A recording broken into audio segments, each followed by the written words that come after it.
Hello. Oh, that sounds loud. Good evening, everyone, and thank you for joining us. My name is Liz Roth. I'm the director of the museum, and tonight we are excited to engage in a conversation about art, curation, and the influences that shape an artist's work. Before I introduce our speakers, I'd like to extend our gratitude to our season sponsors, Ricarda De Ecker and Bill Golston, as well as the OSU Museum of Art advocates. They're the ones that make this all possible. I'd like to introduce our artist, Jessica Teckemeyer. Her exhibition, Healing Through Conflict, is right here in our Melinda Berry Fisher gallery until October 19th. Her sculptures have been featured in 13 solo exhibitions and shown in over 80 group exhibits in the US, France, Greece, and Uruguay. Her works are in many private collections as well as the Dubuque Museum of Art. She's an associate professor of sculpture here at Oklahoma State University. She earned her BFA degree from the Minnesota State University of Moorhead and her MFA from the University of Minnesota, Twin Cities. She's going to talk about her work for 20 minutes, and then she will immediately be joined for a Q&A with our panelists, Edith Garcia and Dr. Karen Greenwalt, who I will introduce at that time. Jessica?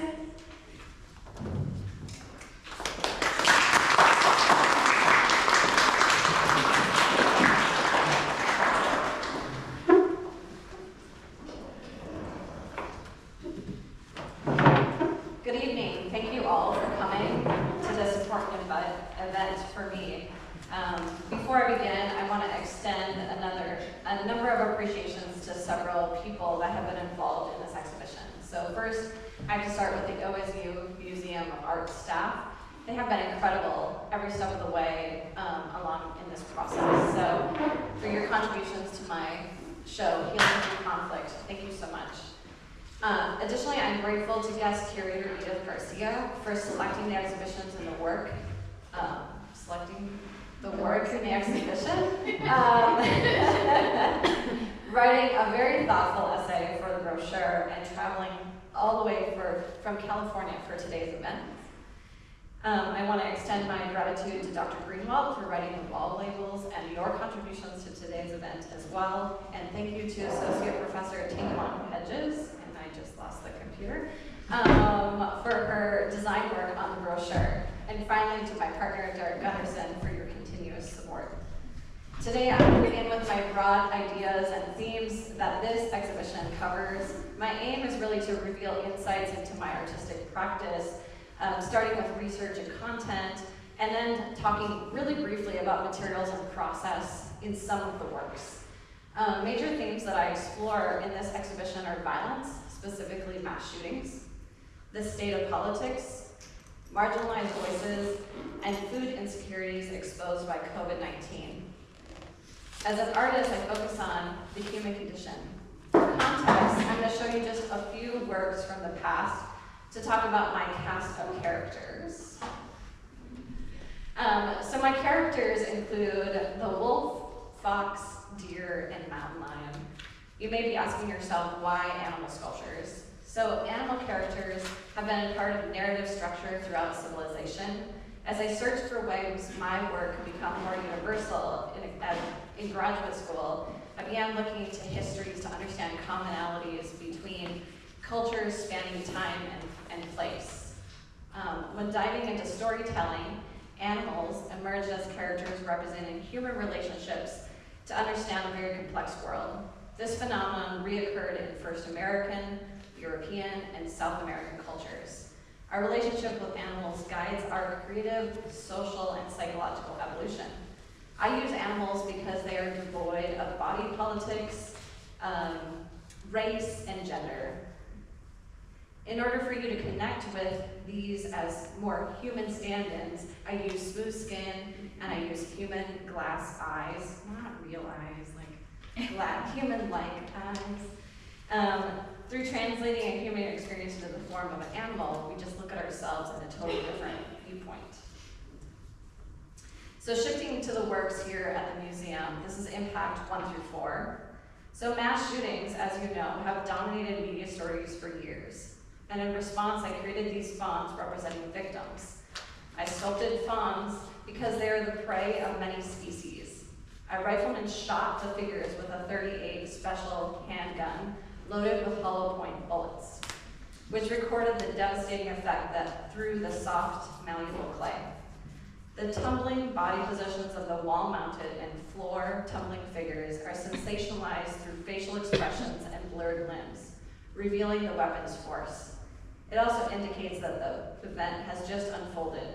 The melodrama of these two are balanced by the stillness captured by the other two fawns. 3 fawns are succumbing to their wounds, while 1 is already deceased. The installation creates an interplay between fiction and reality. The spatial strategy pulls viewers in to examine the victims to consider when and where the next tragedy will occur. This slide shows a series of experiments with clay blocks. I added a collaborator into my creative process, and that was a calculated risk for me. On the range that day, I witnessed the clay burst, expand, and implode as my heart pounded. The destruction had multiple effects on me. As the shots rung out, the singing birds and the sounds of squirrels running up the tree trunks abruptly ended. The rustling leaves faded to the background. The award-winning rifleman had several guns with him that day: a .22, a .380 handgun, a .38 special.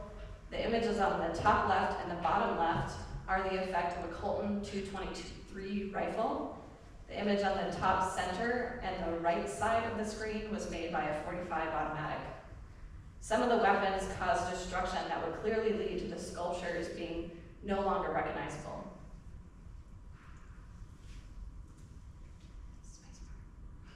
Oh. Okay, now the arrows work too. These experiments were a way of understanding how to predict what different guns and bullets could cause. I will admit it was exhilarating to see the different kinds of destruction possible. However, it quickly shifted for me in thinking about the devastating interaction with flesh, because these blocks of clay were stand-ins for humans. Those experiments led me to sculpting the clay fawns. I made molds of the torsos, limbs, and head, and then I cast multiple torsos to return to the firing range. This is a video of one of them being shot. Cast either 2, 38. I was intrigued by how sculptural the forms became as the bullets ripped through, causing folds, ribbons, and cavities. The elasticity of the clay captured the fleeting moment. It created a shocking, visceral artifact I could not have predicted or sculpted in the studio. We would shoot 3 to 5 torsos per casting, and then I transported them back to my studio. Casting number 2, 30. So this is one of the fawns sculpted fully in clay, and then the clay wound had already been extracted at this point and fired.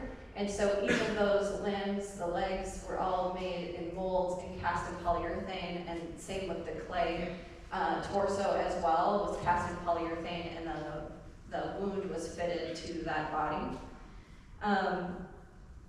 And so it was really a puzzling of all those parts back together to make a very sound structure and something that I could refine in the manner of all my other sculptures.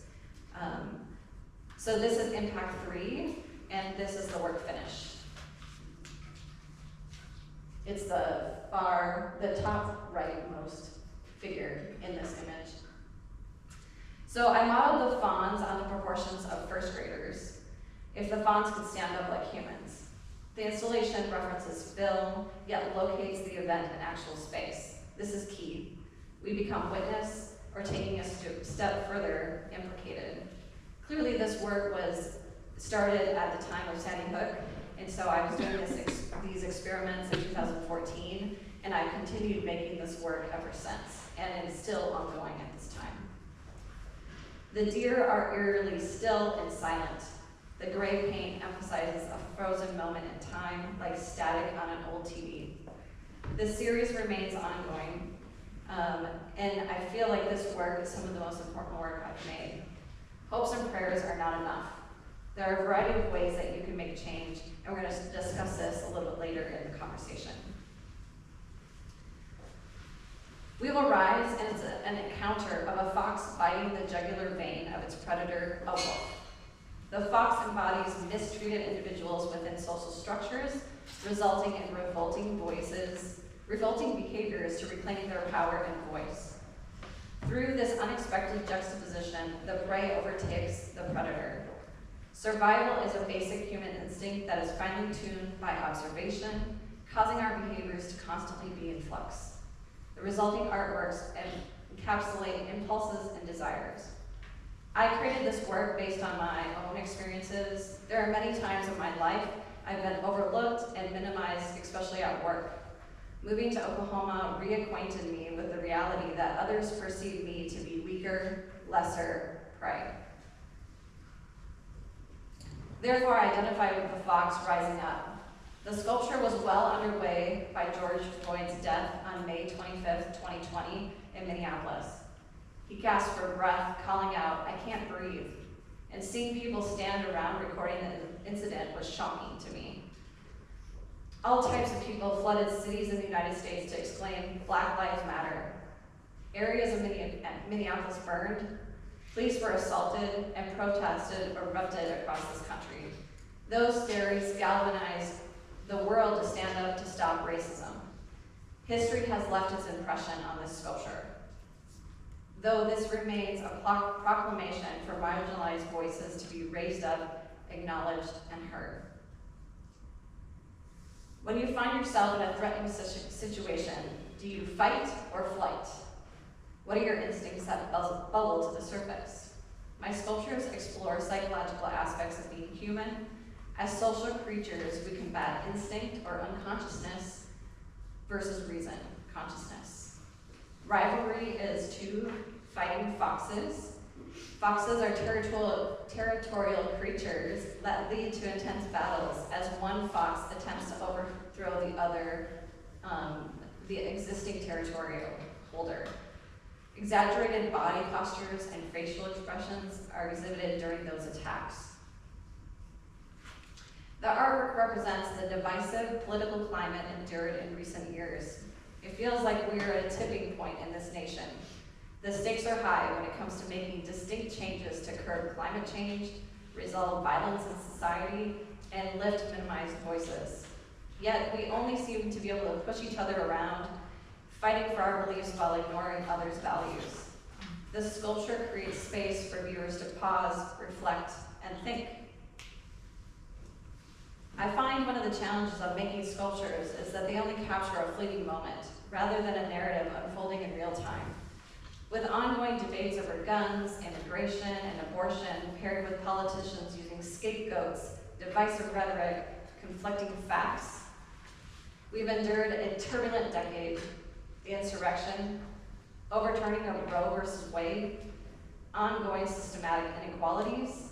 I want to capture that back and forth, so I decided to make a series of drawings titled Divided.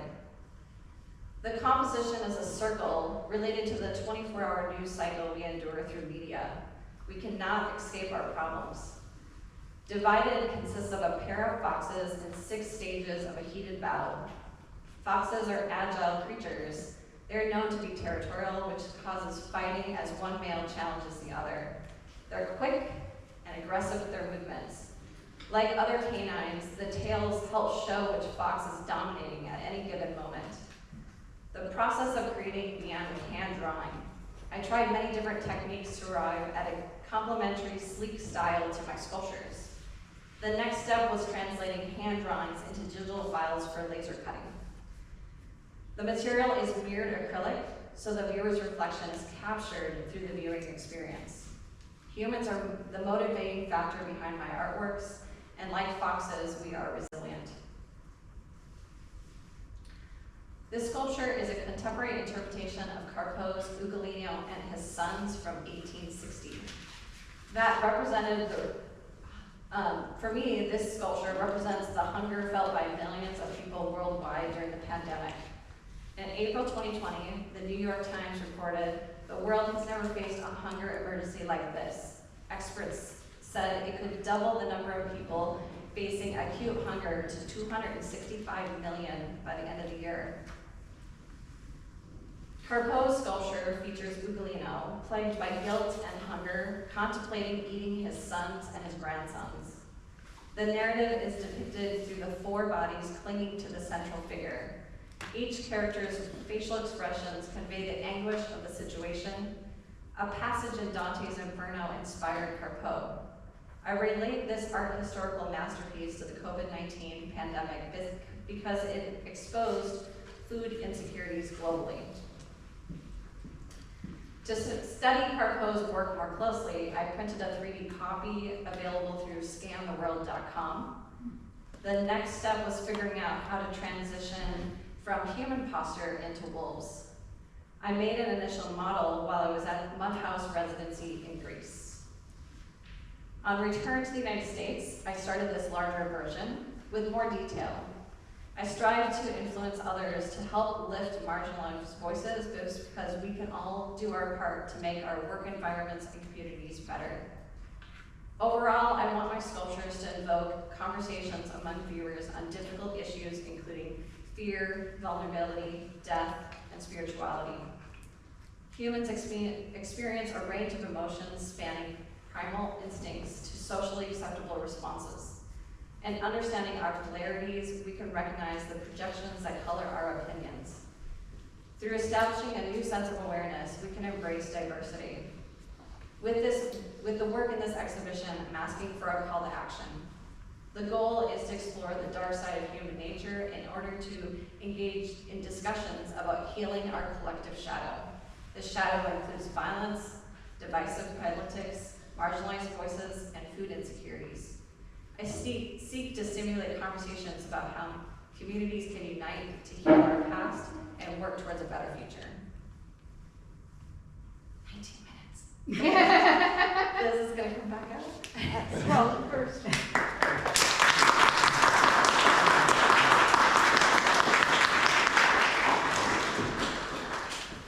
Okay, thank you, Jessica. Jessica will now be joined by, maybe you ladies can join, by Edith Garcia. Edith Garcia is an accomplished artist and curator. She's sitting next to Jessica. She holds a BFA from the Minneapolis College of Art and Design and an MFA from the California College of the Arts and a Master's in Philosophy from the Royal College of Art in London. She has written extensively on visual arts and design culture through her published articles and her books Ceramics and the Human Figure. And Dr. Karen Greenwalt is an assistant professor of art history at Oklahoma State University, where her research and teaching focus on global contemporary art. Her current research project, tentatively titled Framing the Islamic, Art History, Migration, Globalization, and the Nation, critically examines and challenges contemporary representations of Islamic art. Please join me in welcoming the panelists.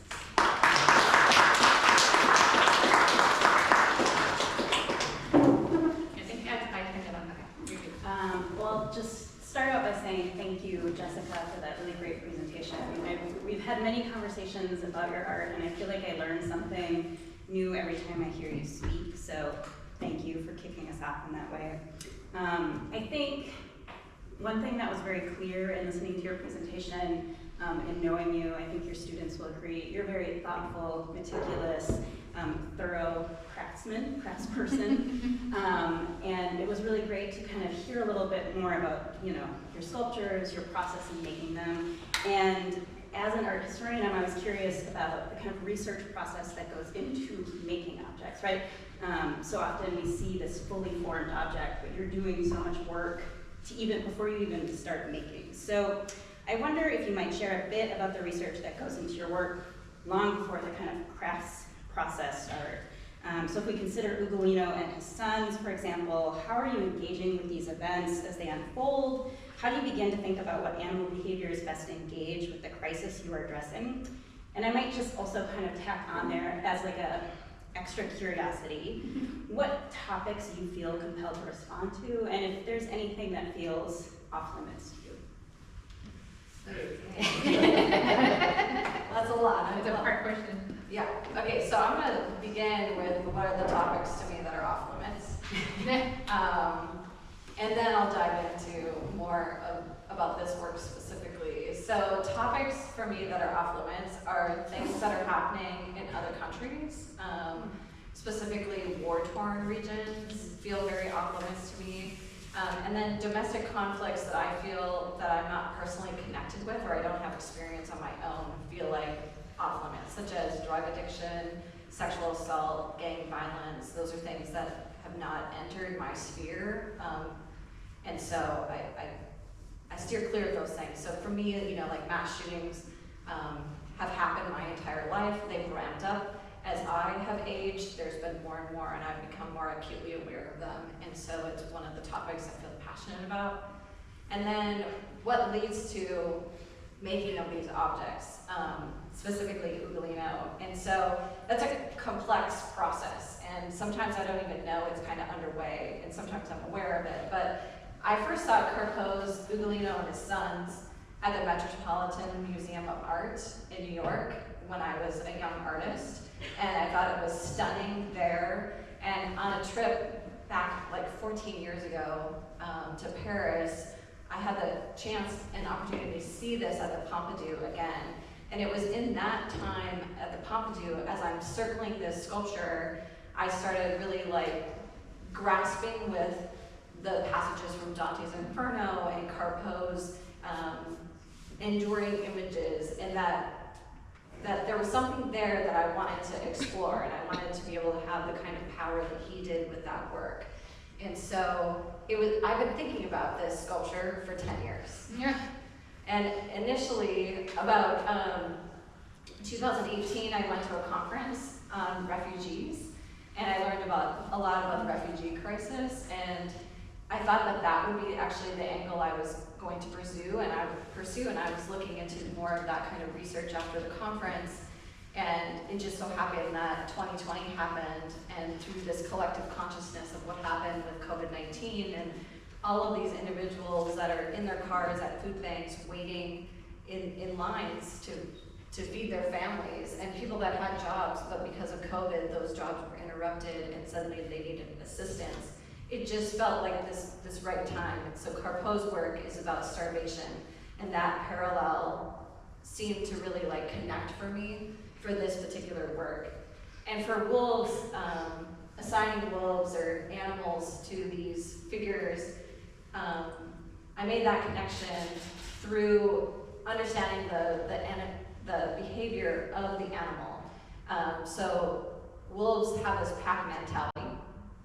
The young stay with their parents for 1 to 2 years and sometimes longer. So the generational aspect of Carpo's work being about his sons and his grandsons connected with me to the idea of like a pack mentality, and there being, you know, generations of wolves together. And then I'm also thinking about that wolves are this like strong or powerful creature. They're not something that we see as weak. And I liked that juxtaposition to reclaim and think about the ways in which we're vulnerable as a society now. We've come so far. Technology has come so far. Medicine, in all these ways, we're a very progressive society, but at the same time, we are far more vulnerable than we really understood before COVID-19. Follow-up question. Thank you. Did I cover it? I think you did. So I just want to say thank you so much again. Just echoing Karen's, comments about phenomenal presentation. I learned so much. Additionally to the research that I did on your practice, I also learned a lot by just listening to you speak about the work and sort of some hidden insights into who you are as an artist. So I really appreciate that. So, and thank you everybody for joining us and for inviting me to be part of this. So with that in mind, could you elaborate on the research methodologies that you employ to translate the normalization of violence in contemporary culture in your vibrant body of work that you have here in exhibition? And how do these methodologies inform your creative process? And how do they contribute to the conceptual impact of your art? Additionally, what specific approaches, I'm not done. What specific approaches do you take to explore these complex themes, and how do they manifest in your work? Just to, a little longer than Karen's. Just a little longer than Karen's question. I think for me, one way that maybe violence has been a part of my life is I'm from Minnesota, and I come from a family that hunts.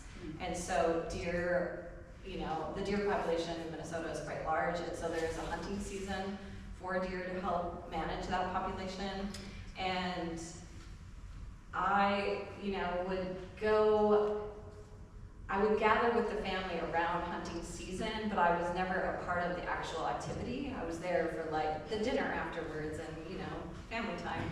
But I was removed from it. And so I think going out into the range and with an award-winning rifleman and learning so much about how wind affects bullets and how the distance between the gunman and the target and how it affected different hardnesses of clay was really informative. And so being out in that space, which was completely foreign to me, became something that was really important in my overall process. And those experimentations that I shared just momentarily were sculptures that were exhibited in a number of locations as well. Unfortunately, many of them have been broken through shipping. But I think this time on the range was very pivotal, and I'm somebody who, if you can tell my work, I like a lot of control over my process. And so inviting someone else into that process was completely different, and it turned out to be more exhilarating, more impactful than I could have imagined. And I think you're participating in a really important conversation amongst contemporary artists about how do we grasp the effects of violence, how do we translate violence into visual form. And so I see, I've always seen your work as participating in conversations with artists like Doris Salcedo and Alfredo Yar, whose work is really about thinking about how we can visualize and grasp the effects of violence, but also how we can start to make change, even on a kind of small internal scale. But also, you're very clearly engaging with artists like Kiki Smith, who are thinking about animals and animal behavior and how that relates to humanity. So I think your work is really engaging with a number of conversations with contemporary artists around the world. So that's my kind of who I see you engaging with, but I'd love to hear you speak to who you see as some of your affinity artists, who you're looking at, and as an artist with, as you've shown us, an incredibly detailed research-based practice, can you speak a little bit about why you think it's important to be engaged with contemporary art discourse? Another small question. No, thank you.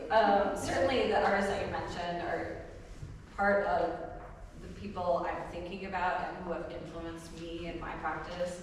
Other affinity artists I would name are the Propeller Group.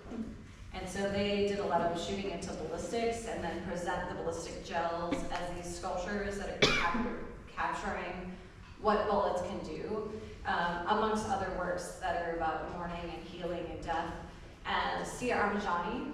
And so I was really fortunate to actually work for Sia Armajani from 2009 to 2013 and do a number of commissions with my husband, Derek Gunderson. We made a number of components for his larger installations.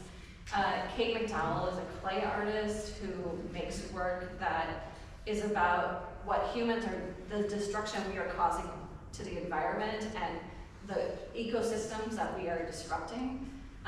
Beth Cavanaugh Wagner is right in line with Kiki Smith as well, as far as animals as metaphor for humans.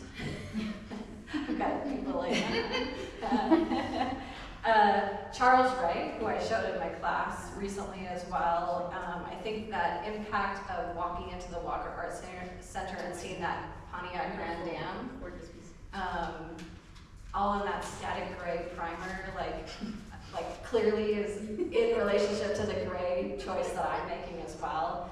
And so I think artists, writers, filmmakers, it's really about multiple perspectives, and we're thinking about the things that are engulfing our time. And by experiencing different people's visions through whatever kind of media, we can transform our thoughts and lives into issues that address new kinds of imagined futures.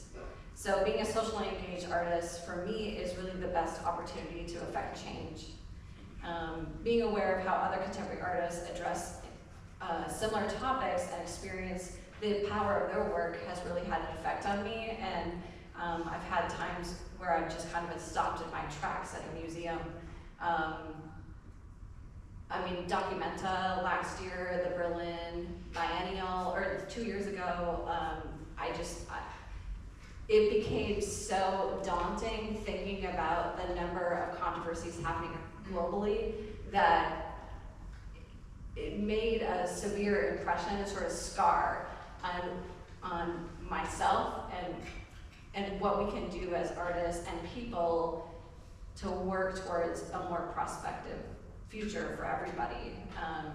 So the way that the work affects me as an audience member, I'm wanting to interject new perspectives onto my viewers so we can have these kind of conversations and use these sculptures as vehicles for a way of starting the conversation. But art can only do so much. Well, I think that just kind of moves perfectly into my next question, because you say art can only do so much. However, as your audience here is represented, we have diverse demographics. We have professors, students, museum staff, and each are going to engage with your work in very distinct ways. So what do you hope they will gain from the exhibition, and how do you envision inspiring actions from the audience, your viewers, outside of this space? So as I said before, I think we're incredibly desensitized to these events. So for those of us who have experienced mass shootings only through media, by seeing these dying fawns, I want to influence you to consider what's important. Children's safety in school, moviegoers, religious congregations, presidential candidates at rallies, political leaders at Capitol Hill, your friend at their job, your family member when they're shopping at the grocery store, you. My desire is really a call for action, and there's lots of different ways that you can actually be involved. So one of these organizations that I learned about back in like 2015, 14-15 was Sandy Hook Promise, and it's an organization that formed after the tragedy at Newtown, Connecticut, Sandy Hook Elementary. And so they have 3 different approaches that you can be involved in. And so one of those is like knowing the warning signs to prevent violence. Another facet of their organization is stop gun makers from targeting children. And then the third is passing gun safety laws to save lives. And the proof is in their pudding. They have had 700 confirmed saved lives with crisis intervention. There's 284 acts of violence with weapons that have been prevented. 16 planned shootings have been disrupted and prevented. They were part of the bipartisan Safer Communities Act bill that was passed in 2022. So these are ways that you can be involved. And there's some really interesting newer research that's coming out about how there are different ways of preventing these tragedies. And so it's already proof in the pudding. Like there's this whole idea of threat assessment groups that have popped up all over the United States, and they are out there looking at potential shooters and people that are thinking about harming their communities and preventing things all over this nation that we don't even hear about, thankfully. No, because they stopped them. Yeah, and so I think that another ideal audience for me would be sort of politicians, and having that kind of conversation at that level. Yeah, and being able to pass legislation, that would help, yeah. Yeah. Thanks. Well, kind of piggybacking on that question, I think one conversation that I often have with students in my class is this kind of like, what can art actually do, right? Like, I have huge belief and you know, like love for the arts, but I think, as you were saying, the number of crises that we face as a society are overwhelming. It can feel incredibly, I know, as a human being, but I know our students also often feel incredibly overwhelmed. It can feel defeating. And it can also feel like a lot to ask an artist to change the world with their sculptures. So, Yes. you know, and thinking a little bit about like what you hope to achieve with your work. And I turn often to a quote. Some of my students might have heard me use this in class, but Nicole Hannah-Jones, a scholar, once said, "You're sometimes writing for today and you're sometimes writing for the future. So people can't look back and say, we didn't know." She later went on to comment, "Whether we think we will win or not, we bear witness." So put simply, when making your work on a complicated topic like gun control or mass shootings, are you thinking about how to inspire real change, or are you thinking more about your practice as bearing witness? So I definitely understand and know that art can open up a dialogue, and it can serve as testimony or bearing witness. We have these artifacts in our surroundings, the Oklahoma City Bombing Museum, for example. So I see myself as a witness, and I see my sculptures as serving as catalysts for change. Ultimately, art cannot stop people from falling victim to gun violence or starving during a global pandemic. The AIDS crisis, though, provided insight into that artists can provoke a national conversation, causing leaders to confront the issues. And so I think about the AIDS crisis, and we've had this conversation. I know you have it with your class as well, and I think for me, I sort of hold on to that had such a profound impact, and that if enough of us raise up and spread awareness and make change, it can't be ignored. So my goal is to spread awareness and create change. We live in a culture that I find is very accepting of violence, and as expressed before, I think as a community, as a state, as a country, we have the ability to close the chapter on mass shootings. It's just, I think too many of us, we tend to wait for others to do the work, and it needs to be us. We need to be part of it. I think that's an excellent point, like waiting for change. I mean, we've come to the point where it's so commonplace in our everyday lives that we just sit, absorb, and process and let it go by. Mm-hmm. So, and you mentioned the 70 Book Promise, and I feel like that for me, you introduced me to them when I actually didn't know who they were, but when you introduced me to them, I thought, wow, it would be so amazing if we were able to open up chapters throughout the United States. There are. Yeah, and open more chapters. You know, and it's like, how do you create that change here in this space right now? Right. And something that you could do is invite the Sandy Hook Promise to open a chapter, and here in the audience you can volunteer, right, to continue to sort of just minimize those critical moments. So Absolutely. Yeah. Yeah. Are we good? Time? I have more questions. I always Yeah. have more questions. Students probably not. We have 15. But yeah. we don't want to hog it. So if the audience has questions, or you can. I have a comment. please. Okay. Questions, comments, Comments? complaints. No complaints. Since you're discussing with artists engaging, contemporary practice and this topic, I just wanted to point out in my role that we have another exhibit Oh yes. called How We Rebuild.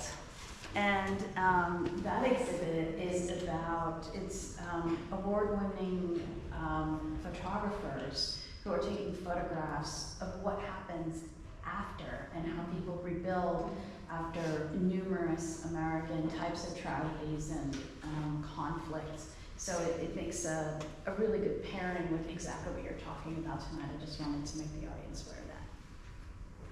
Thank you. Yeah.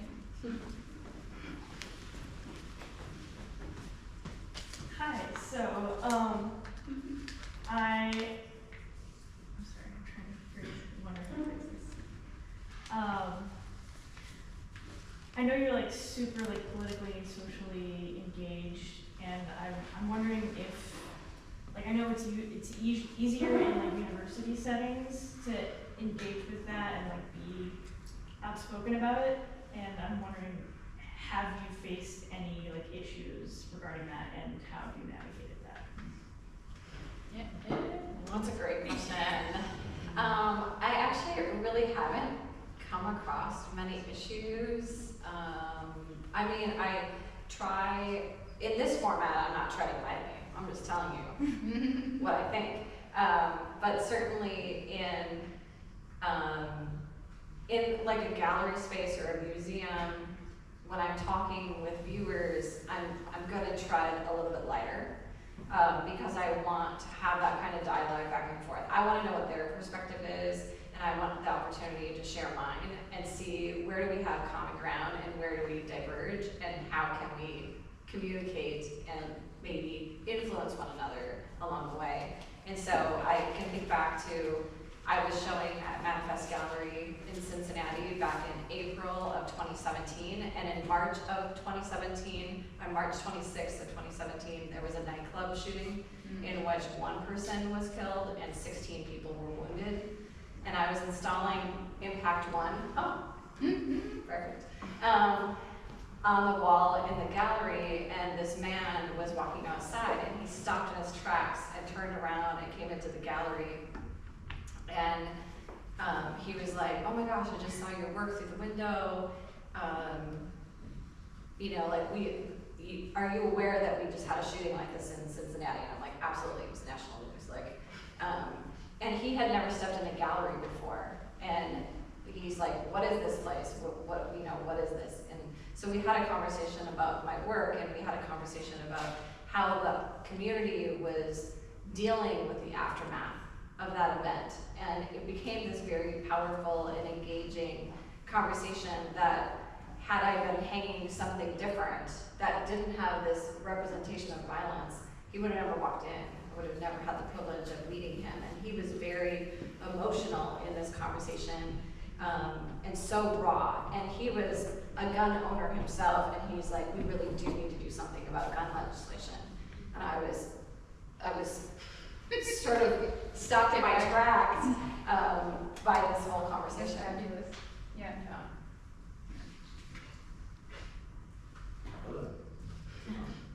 Does it work? It works now, yeah.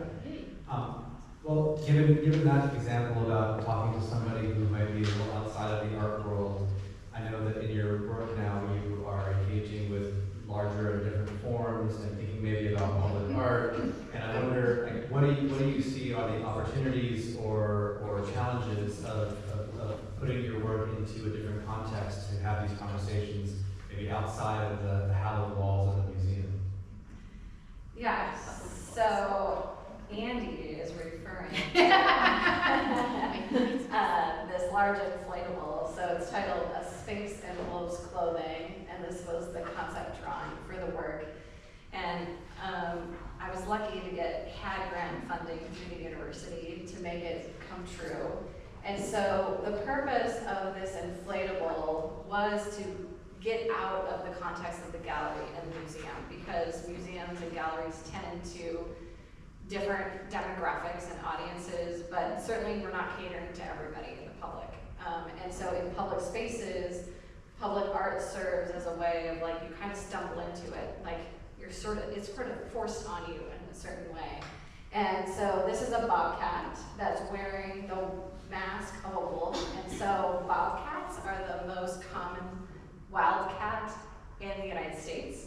But they're very elusive creatures, and they're very agile, and bobcat, even though they're very small, only 3 to 5 feet in length with their tails, they can take down a predator much larger than themselves. So this is sort of the underdog who can become more powerful and be elusive, but also be powerful and a leader within a community. And so I like this like underdog. I've often felt like the underdog. So I identify with the bobcat as well. And I had the wonderful opportunity to debut this last Friday night at the Philbrook Museum of Art for CapFest 2024. Just sent him a message on Instagram and they went for it. And it illuminates at night. And so my hope is to take this around to different festivals and opportunities around the United States in the coming years to spread this message of the underdog, and for us that feel vulnerable to become more powerful in our lives and be seen differently as equals in communities. Does that answer your question? You got the slides to back it up.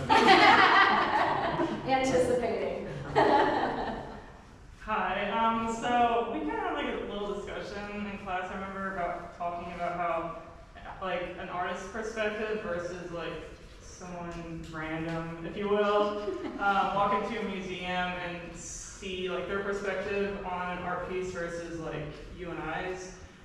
So for me, it's pretty clear in your work, like what your message is. I was just wondering, have you had like different like outlooks on your work? So like, let's just say, for example, maybe someone is thinking maybe impact is pro animal violence, if you will, and how do you respond to that? And have you had like those conversations before? Excellent question. Yes, I find that there was a gallery I was represented by in Iowa that refused to put gallery labels up. They had like a 3-ring binder that you could ask for, and then they would share the information of the artist, but there were no titles and no didactics whatsoever. And so that night I felt the conversations with the audience there were completely off the mark of what my intentions were as an artist, and I found myself sort of frustrated.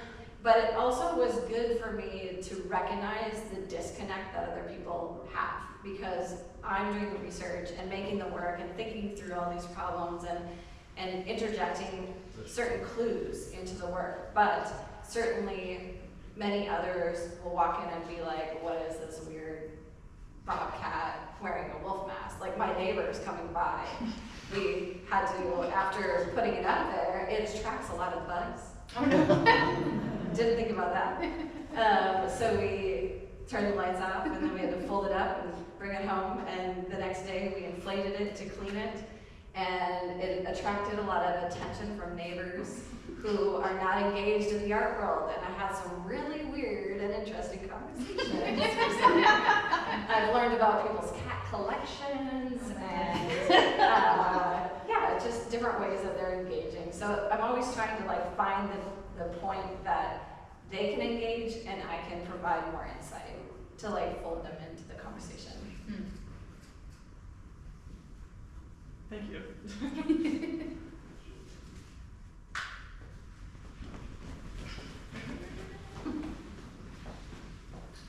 Should we make our nails whiter? Hello. Hi. Would you ever consider changing the way that you go about your work? Not necessarily like completely new, but like stripping away like what's most important to you in each of your pieces, and how could that be turned into other forms of work? Maybe something different than like the animals, or like maybe that's like the most core part. I was just wondering what feels most fundamental to you and like the cornerstone of your work. Excellent question.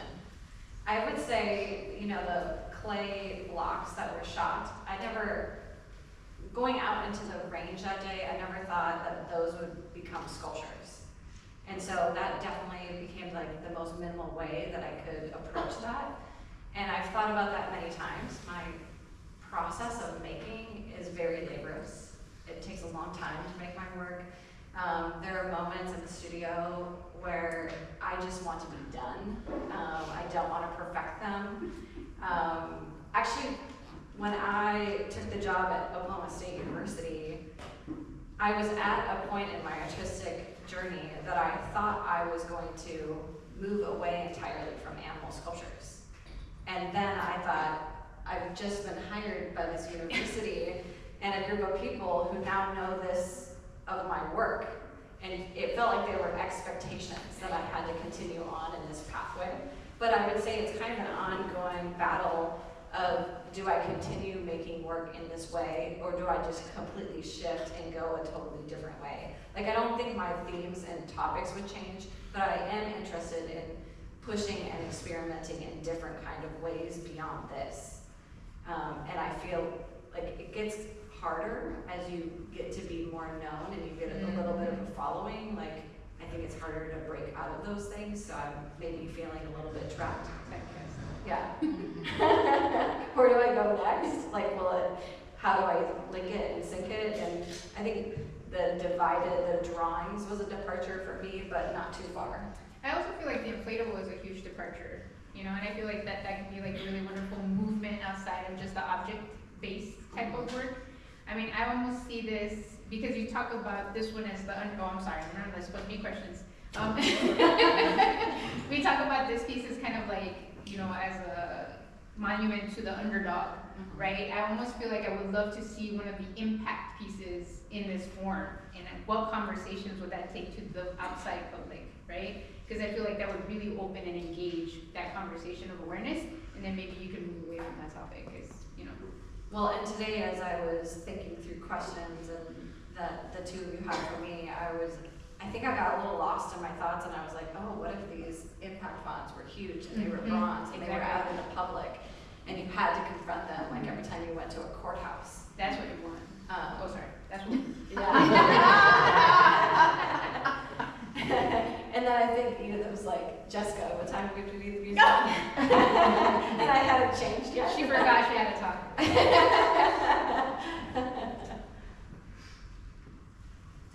5 minutes. As you were talking, I had one. Oh, somebody had a question right there. Okay. Just as you were talking about I'll make this quick. Sorry, I didn't realize. But I'm just curious if anybody's ever challenged your thinking. Like, if you went into a project clear cut or in the research process, you know, you talked about shooting a gun being kind of exhilarating, and I'm wondering if your kind of thinking on a topic has ever been pushed in one way or another, or if it's just solidified your beliefs more. I think I question every work I make, and there are more works in my head, encyclopedia of works, than exist in the world because of that reason. Like, I might think an idea is amazing and great one day, and then I start down the research path to better acquaint myself with the direction I would go, and maybe it gets disrupted because of inconsistencies, or maybe it's reaching too far, and I'll pull back and wait. It's kind of like the Ugolino and his sons. I wanted to do that work for 10 years, but I didn't know why, and I didn't know how, and so I just let it go. There's a work called Apparition, and it is a mountain lion that cries, and I knew I wanted to make a crying cat, but I didn't know why. It took me 10 years to figure it out, and with the passing of my grandfather, it finally kind of all sunk in on why that was an appropriate vehicle to represent him in my life, and his coming and going out of my life, and the family structure, sort of like, it all kind of clicked. I'll stop, so there's a question in the back. One more question. What got you first into sculpting? What made that click? What made that click as your medium? So when I enrolled at Minnesota State University Moorhead, I thought I was going to be a graphic designer.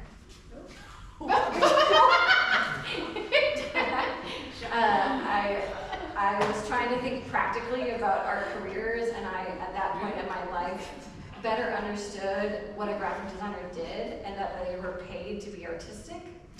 And so that's the path that I set out on initially, but our foundations, like here at OSU, all the graphic design and studio students are taking the same foundations. And so my second year, I was able to enroll in Sculpture 1 and Graphic Design 101, or whatever it was called at the time. And I didn't make it past a week in graphic design. And I loved sculpture. And I got to start using the power tools I'd seen my father use my whole life. And weld, and I don't know, I just stopped thinking about being a graphic designer. And I started focusing on sculpture, and I never really looked back. And I was very lucky to have parents that were constantly supportive. They never questioned what I was going to do with it, what kind of career would I have, would I be able to feed myself. They knew I was independent and stubborn, and I would make whatever work. And so sculpture really became that vehicle for me. We'll leave the graphic design word to change.